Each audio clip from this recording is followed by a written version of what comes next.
राधे राधे। देखिए, भक्ति मार्ग के साधक जो भक्ति में आगे बढ़ रहे हैं, भगवान की भक्ति में आगे बढ़ रहे हैं, भक्ति में सफल होना चाहते हैं, इसी जन्म में भगवत प्राप्ति करना चाहते हैं, उनके लिए सरल उपाय देखिए एक बताया गया है कि अस्ति तेवोपलब्धस्य तत्व भाव प्रसीदति, कठोपनिषद 2:3-13।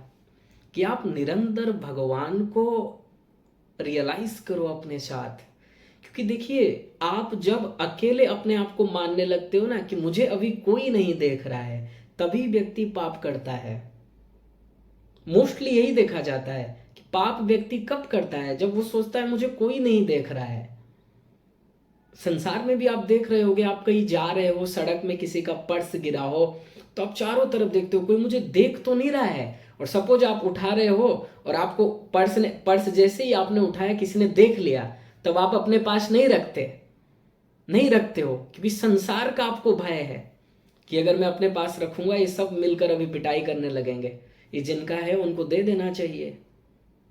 तो संसार के भय से देखिए आप पाप से मुक्त हो गए। आप चाहते थे कि पर्स आप अपने पास रख लो, लेकिन जैसे ही आपने देखा सराउंडिंग में लोग खड़े हैं, ये देखा है मुझे कि मैं ये पर्स को उठाया हूं, तो फिर सब डांटेंगे, पिटाई कर देंगे अभी, तो फिर व्यक्ति पर्स नहीं लेता है। ऐसे ही संसार में जब भी पाप का विचार आएगा, क्योंकि माया के अधीन हो, यदि भगवान का स्मरण निरंतर नहीं हो रहा है, क्योंकि मन देखो या तो संसार में जाएगा या तो भगवान में, एक क्षण के लिए भी मन चुप नहीं रह सकता। नहीं कश्चित क्षणमपि जातु तिष्ठत्य कर्मकृत, गीता 3:5, 6:1-53। देहवान नय कर्मकृत, 6:1-44 भागवत। कोई भी देहधारी मनुष्य एक क्षण के लिए भी चुप नहीं रह सकता, निरंतर वो कर्म करेगा और कर्म वही होगा जैसा आप सोचोगे। इसलिए यदि आप निरंतर भगवान का, गुरु का, उनके बारे में नहीं सोच रहे हो, उनकी लीलाओं का स्मरण नहीं कर रहे हो, तो क्या करोगे? या तो राग या तो द्वेष, संसार में गए तुम। तो राग द्वेष दोनों बंधन के कारण है। व्यक्ति तभी पाप करता है जब भगवान को और गुरु को भूल जाता है। इसीलिए साधक के लिए कहा गया है कि यदि आप पाप से मुक्त रहना चाहते हो, निरंतर भगवान को अपने साथ मानो, निरंतर भगवान को अपने साथ मानो। इससे क्या होगा? क्योंकि आप भक्ति में आगे बढ़ रहे हो तो आपको भगवान की कृपा चाहिए। और आप सोचोगे, सपोज कोई पाप का ख्याल आ गया, किसी के बारे में बुरा फीलिंग आया, तो तुरंत सावधान हो जाओगे, अरे मेरे प्रभु देख रहे हैं, प्रभु नोट कर रहे हैं और मैं भक्ति कर रहा हूं। क्या प्रभु को ये पसंद है मैं भक्ति करूं और इधर पाप करूं, किसी के बारे में गलत सोचूं? तो भगवान फिर इसको नोट कर लेंगे और फिर कृपा कैसे करेंगे अगर मैं पाप किया तो? इसलिए जब भी पाप का विचार आए, जब भी आए, तुरंत सावधान हो जाओ कि प्रभु निहार रहे हैं। और ये सत्य है, क्योंकि राम झरोखा बैठ के सबका मुजरा लेत, भगवान प्रत्येक के अंतःकरण में बैठकर सभी के कर्मों को देख रहे हैं। वेद कह रहा है, एको देवः सर्वभूतेषु गूढ़ सर्वव्यापी सर्वभूतांतरात्मा कर्माध्यक्षः सर्वभूतादिवास साक्षी चेता केवलो निर्गुणश्च, श्वेताश्वतरोपनिषद 6:11। प्रत्येक के हृदय में आप किसी को भी संसार में धोखा दे सकते हो, लेकिन उस ईश्वर को धोखा नहीं दे सकते। संसार में लोग कोई क्रिमिनल झूठा गवाही लाकर मतलब बच जाता है, ठीक है, उसको दंड नहीं मिलता, हो किसी भी झूठी गवाही को ले आते हैं और किसी झूठे इंसान को फंसा देते हैं और स्वयं बच जाते हैं। लेकिन भगवान के यहाँ तुम किसको गवाही के रूप में लेकर जाओगे? किसको गवाह के रूप में लेकर जाओगे? भगवान किसी की नहीं सुनने वाले, क्योंकि वो स्वयं नोट करते हैं।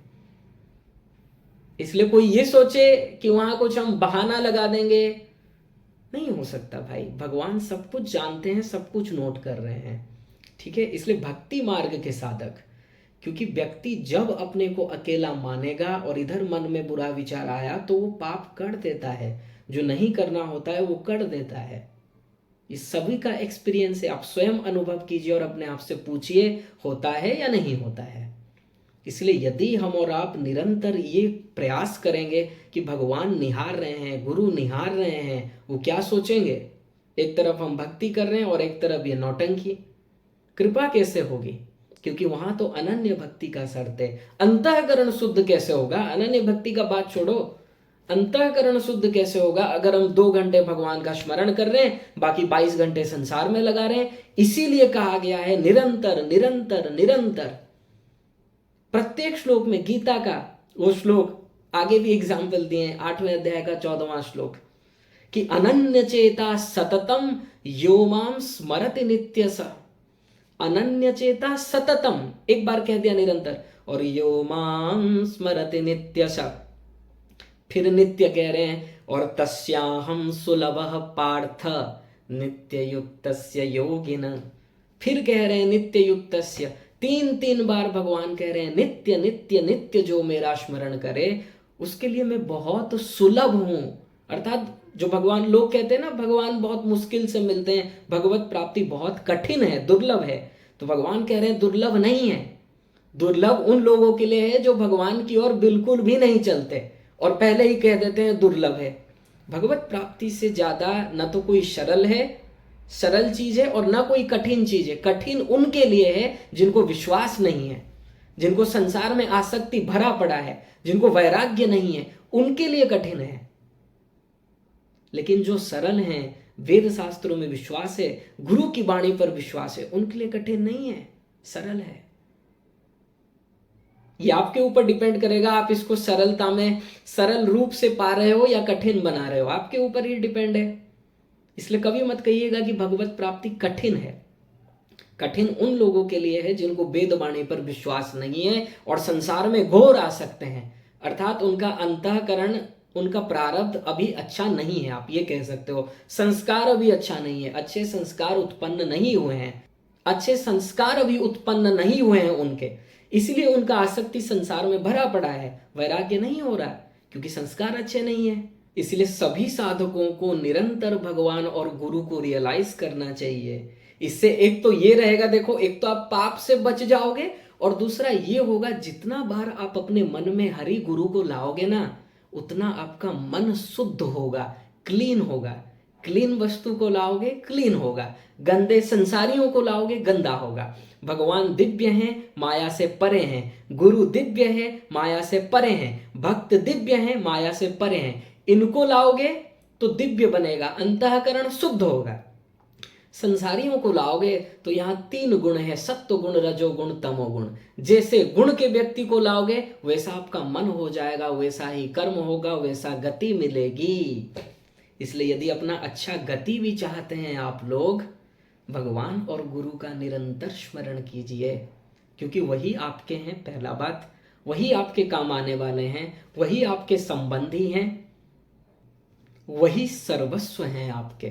इसलिए निरंतर उनका स्मरण करो, तभी हम पाप से बच सकेंगे। और व्यक्ति तभी पाप करता है जब वो भगवान को और गुरु को भूल जाता है। वो ये भूल जाता है कि भगवान गुरु मुझे नहीं देख रहे हैं। और मान लो एक एक बार क्या होता है कि माया का ऐसा खेल है कि वो जानता है गुरु देख रहे हैं, लेकिन डिसीजन नहीं है। जब व्यक्ति पाप करता है उसके मन में ये है कि हाँ भगवान देख रहे हैं, लेकिन फिर भी वो पाप कर रहा है, क्योंकि प्रारब्ध ही ऐसे हैं, क्योंकि संस्कार ही ऐसे हैं कि माया इतना हावी हो जाता है उस समय कि वो माया ही उससे पाप करा रहा है उस व्यक्ति से। क्यों करा रहा है? क्योंकि माया तब हावी हो जाता है और भगवान का स्मरण आप जो कर रहे हो उसमें विश्वास नहीं रहता है, वो दुबला हो जाता है, अर्थात उसमें दम नहीं रहता है। माया हावी हो गया और वो भक्ति दब गया, तब आप पाप कर देते हो, ये जानते हुए कि भगवान देख रहे हैं। इसीलिए कहा गया है कि निरंतर स्मरण करो, एक क्षण भी हमको व्यर्थ नहीं गवाना चाहिए। यही प्रयत्न करना चाहिए कि ज्यादा से ज्यादा हम अपने मन में शुद्ध वस्तु को लाएं, क्योंकि हमें अपना मन शुद्ध करना है, यही हमारा कर्तव्य है। तभी सुख मिलेगा, क्योंकि भगवान उसी शुद्ध मन से ग्राह्य हैं। शुद्ध मन से ही भगवान मिलेंगे, अशुद्ध मन से नहीं मिलेंगे, नहीं मिलेंगे अशुद्ध मन से। प्रत्येक साधक का कर्तव्य एक ही है, मन शुद्ध कर लो। और शुद्ध करने का एक ही तरीका है, शुद्ध वस्तु को ले आओ। और गंदी वस्तु को लाओगे, गंदी वस्तु क्या है? माया है। वो चाहे सत्व गुणी हो, वो भी तो आपको बंधन में डालेगा। वो कौन सा आपको दिव्य सुख दे देगा? सत्व गुणी। इसलिए लाना है मन में तो डिवाइन वस्तु को लाओ, भगवान को लाओ, गुरु को लाओ, भक्तों को लाओ। जितना लाओगे देखो, और जितना विश्वास करोगे उतना पाप से बच सकोगे। व्यक्ति पाप क्यों कर देता है? माया हावी है। अभी आपका स्मरण ज्यादा स्ट्रांग नहीं हुआ है। अगर स्ट्रांग हुआ होता तो माया तो आएगी, क्योंकि माया से पार नहीं हुए हो, लेकिन ये दब जाती। ये दब इसीलिए नहीं पा रही है क्योंकि अभी ये हावी है। भगवान का स्मरण अभी आप उतना नहीं कर रहे हो, इसीलिए व्यक्ति पाप कर रहे हैं। इसीलिए कहा गया है, बार बार जोड़ दिया गया है इस बात पर, अस्ति तेवोपलब्धस्य, मान लो कि प्रभु प्रति क्षण मुझे देख रहे हैं। यदि ये विश्वास बना रहेगा तो आप पाप नहीं करेंगे, और यही प्रयास करेंगे कि जल्द से जल्द हम कैसे भगवत प्राप्ति कर लें, उन्हीं का स्मरण करेंगे। क्योंकि आप सोचोगे ना भगवान मुझे देख रहे हैं, और ये सच है, क्योंकि वेद में कहा गया है सच में भगवान आपको देख रहे हैं। सच में मान लो कि भगवान हम जैसे पतितों को देख रहे हैं। क्या जरूरत है? क्योंकि भगवान हम सभी से प्रेम करते हैं, अत्यंत प्रेम। बस दुर्भाग्य है ये जीव का कि वो प्रेम नहीं करता हरि से, संसारियों से प्रेम करता है, इसीलिए दुख पा रहा है। ठीक है, इसीलिए प्रतिक्षण ये रियलाइज करो। देखो पहले पहले मुश्किल होगा, शुरुआत में तो नित्य स्मरण नहीं हो सकता। नित्य स्मरण होना तो बड़े बड़े उच्च साधकों का लक्षण है, लेकिन प्रयास तो हम कर सकते हैं ना। जब भी समय मिले कुछ समय के लिए भगवान को याद करना, भगवान को अपने मन में ले आना। प्रभु देख रहे हैं, गुरु देख रहे हैं, उनकी कृपा चाहिए। ये माया, ये मन जो कह रहा है इसका नहीं मानना है। ये मन हमसे गलत वर्क करने के लिए कह रहा है, मन की नहीं सुनना है। तभी आपका विजय हो सकता है यदि निरंतर भगवान का स्मरण बना रहे। और ये स्मरण अगर कम हो गया और ये हावी हो गया, तब माया हावी हो जाएगी, तब आपसे पाप कर्म हो जाएगा। इसलिए व्यक्ति जानते हुए भी गलत काम कर देते हैं। जान रहे हैं कि ये काम गलत है, फिर भी वो व्यक्ति कर रहा है, जिसे कहा जाता है विवश। माया ही उससे करवा रही है, क्योंकि उसके वैसे कर्म है, अंतःकरण शुद्ध नहीं है, तमोगुणी हावी हो गया तो वो वैसा कर्म कर रहा है। उसी का ही, उस जीव का ही गलती है। माया करवा रही है, आप ये मत समझना माया अपनी ओर से करवा दे रही है। आपने ऐसे कर्म किए हैं तभी माया हावी है। इसलिए ज्यादा से ज्यादा भगवान का स्मरण करो ताकि माया दब जाए, क्योंकि भगवान आएंगे तो ये माया का हिम्मत नहीं है भगवान के यहाँ जा सके। क्योंकि विलज्यमानया यस्य 2 5 13 न तत्र सूर्यो भाति न चंद्र तारकम श्वेताश्वतरोपनिषद 6:14। माया का हिम्मत नहीं है वह जा सके, माया का हिम्मत नहीं है भगवान के एरिया में जा सके। इसलिए जब भगवत स्मरण इंक्रीज होगा, आप बढ़ाओगे, माया कुछ नहीं कर सकेगी। लेकिन भगवान का स्मरण कर रहे हो 2 घंटे, माया को बुला रहे हो 22 घंटे, इसलिए पाप हो रहा है। जब भगवान को आप ज्यादा से ज्यादा स्मरण करने लगोगे, पाप से आप स्वयं देखिएगा कि मुक्त हो जाओगे। अर्थात जब भी कुछ विचार ऐसा आया, पाप कर्म करने का आइडियाज आया, नहीं करोगे, बच जाओगे। तभी संभव है जब हरि गुरु से प्रेम हो, उनका नित्य निरंतर स्मरण हो और सत्संग करते रहो, तत्व ज्ञान सुनते रहो।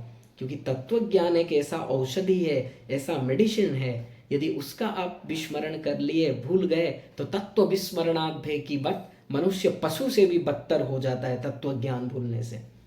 इसलिए बहुत इंपॉर्टेंट है तत्व ज्ञान। निरंतर सुनो जब भी समय मिले, और ज़्यादा से ज़्यादा प्रयास करो अच्छे अर्थात भगवान को, गुरु को, भक्तों को ही हम अपने हृदय में लाएं, ताकि मन शुद्ध हो जाए। मन शुद्ध हो जाएगा तो आप पाप से बच जाओगे, और मन गंदा करोगे तो पाप आराम से होगा, कोई नहीं बचा सकता। इसीलिए हरि और गुरु का निरंतर स्मरण करना है, और मृत्यु को भी मत भूलो, क्योंकि किसी भी क्षण मृत्यु हो सकती है।